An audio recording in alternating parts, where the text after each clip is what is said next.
نزف لكم هذا الخبر: انطلاق كل العشائر إلى محافظة السويدة لنصر أخوتنا وزارة الدفاع، لنصر أخوتنا اللي عم بيقوم قتلهم بشكل فعلي من الدروز، من عصابات الهجري. يا جماعة الخير والله العظيم هدول طاغية، هدول لازم إذن الله تصفيتهم عن قريب للشعب. الله أكبر، الله يحمي المجاهدين ويحيي على الجهاد، مثل ما كان بالمكبرات الانطلاقات اللي كانت اليوم ومبارح. يا جماعة الخير القلوب كلها مع المجاهدين إن شاء الله، والله يحميهم، والله يحمي وزارة الدفاع، والله يحمي العشائر بالأكمل.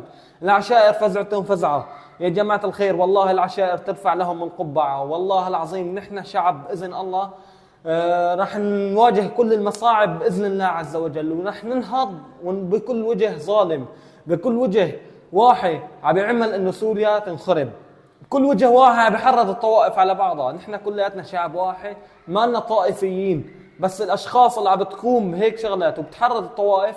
تحياتنا للجميع والله يرحم الشهداء. جماعة الخير الكل يحط لايك ومتابعة وحياكم الله.